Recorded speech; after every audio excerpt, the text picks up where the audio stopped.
Pasensya na mo. I was informed that I am given 20 minutes to speak before you. Dako kay na kong problema pag sulting 20 minutes. Kung saan ako pag-abot og 20 minutes, nga isa naman di ka-page sa akong speech.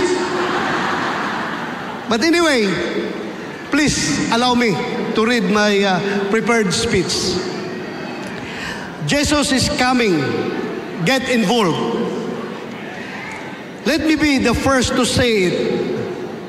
The political life is a huge challenge to my faith, with every aspect of my life being tested as I fulfill my responsibilities as an individual and as a statesman. I can say that these days it would have been easier, so to speak, to let loose on my faith. And I know I am not alone in this struggle. I know that you too have experienced this difficulty for yourself. When the bills come piling up, when there are people who misjudge our intentions, even those whom we thought to be our friends, when doubt strikes our hearts and we seem to lose hope. But God is good because we are still here. As Jesus himself has said, when 2 or 3 are gathered in his name, he is there in their midst. Amen. But God is good.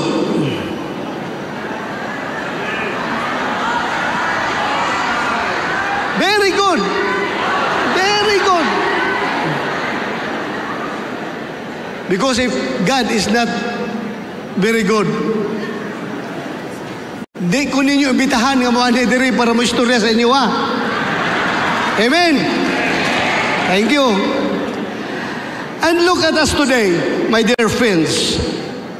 We are far more than 2 and far more than 3. There are thousands of us who continue to believe, who continue to be faithful no matter the circumstances. Because we know in our hearts that Jesus is coming. Amen. We cannot help but get involved. In our own little ways, we continue to feed the hungry, give shelter to the homeless, provide comfort to those who are sick, offer hope to those who are at the end of their hope. For indeed, whenever we do these things to the least among us, we have done the same to the Lord our God. Amen. At this point, I wish to offer my thanks to the entire Seventh-day Adventist Church for the good work that you do to advance not only the Christian faith, but the essence of a Christian life, rooted in a love of God, in a love for God that is expressed in love for our neighbor. Thank you for staying true to your mission, for being a light to the world. Rest assured that I am more than ready to offer my support. Moral support, spiritual support, and all other support na pwede na akong ihatag kaninyo, isip inyo ang senador sa Republika ng Pilipinas. Thank you.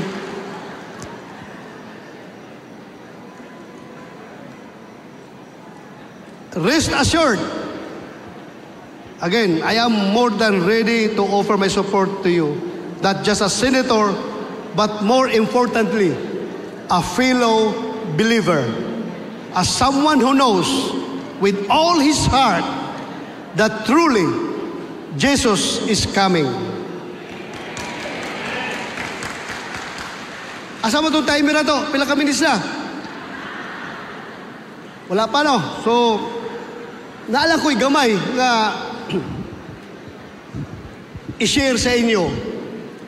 Unang-una,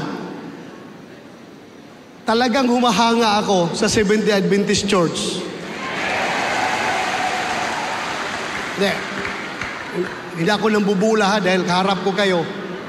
Pero sa lahat na nakilala kong Seventh-day Adventist Church, wala pa ko nakita nga Seventh-day Adventist Church na tao nga dautan. Puro tarong. Di, tinoon na. Puro tarong. Labi na ka ng inyo advokasya sa church ninyo to keep everyone healthy.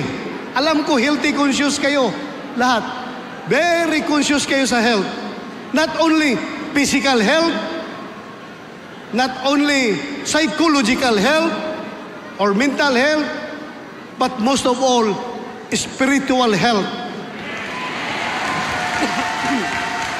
Busa, kanang inyong advokasya, pariho rin gihapong ginasa ko advokasya to keep people healthy. Busa ako, sa pagkakaroon, right now, masyadong mainit yung issue about the divorce bill nga pending karon, nakalusot na, nakapasa na sa lower house, sa Kongreso, sa baba, sa lower house. Karon musaka na po na dito sa Senado. So kami na karong 24 ka senador ang magtakil ni ana. Ako, mga lang yung pasensya. Hihingi na lang ako ng pasensya doon sa mga tao na matagal nang naghirap, matagal nang captive sa kanilang sitwasyon, sa hindi magandang relasyon na kanilang pinapasukan. Sabi nila, nagkamali daw sila sa pagpasok sa relasyon na yan, kaya they want themselves out of that relationship through the divorce law na karon among itakel. Muna magayo kong pasensya, hihingi lang ako ng dispensa. Dahil hindi talaga ako pwedeng sumuporta dyan sa divorce law na yan. Ngano? Why? Hindi lang bilang isang Kristiyano, hindi lang bilang isang tao na naniniwala sa teaching ng ating church na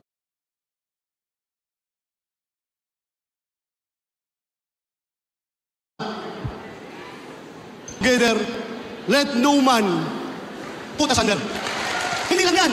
Ang aking pinaka-concern talaga, 15 minutes, layo pa kayo na, uy. Layo pa na 15 minutes. Ang pinaka-concern ko talaga, sino ang pinaka-apektado kapag nag-divorce ang mag-asawa? Ang anak.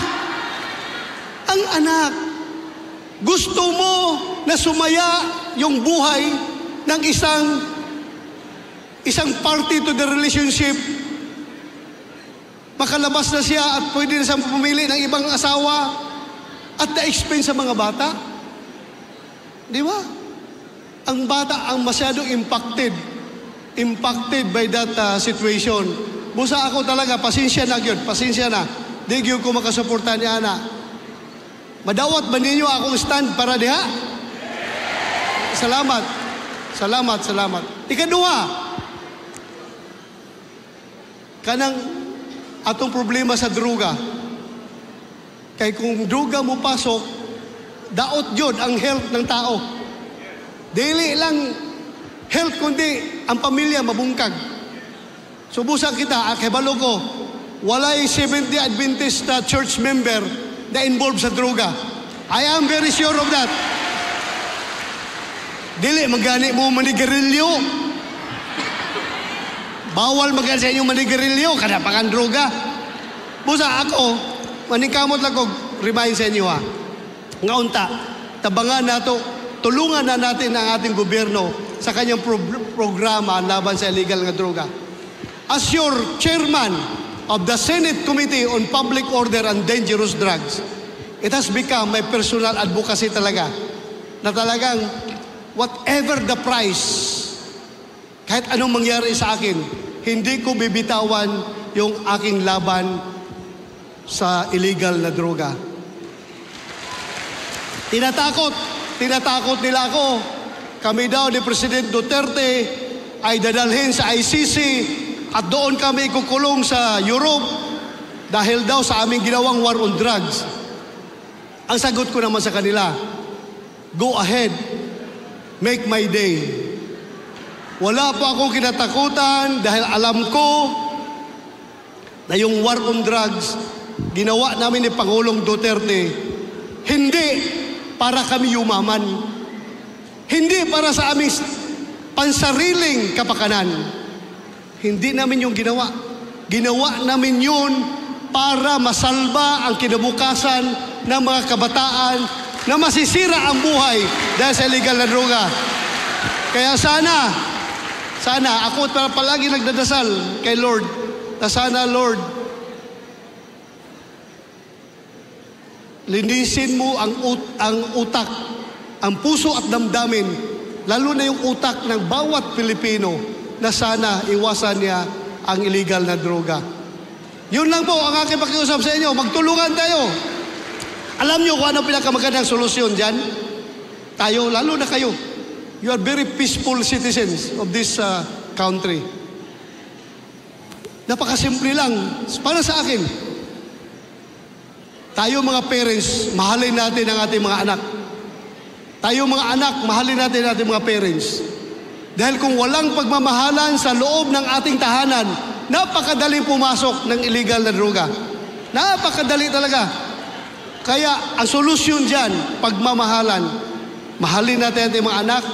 Ang pagmamahal, hindi puro hapuhap lang, kundi pagbantay na sila ay hindi mapapasama, hindi mapunta sa bad influence ng mga ibang kabataan na gumagamit ng droga. Yun lang. Bantayan natin ang mga anak. Naintindihan niyo ako?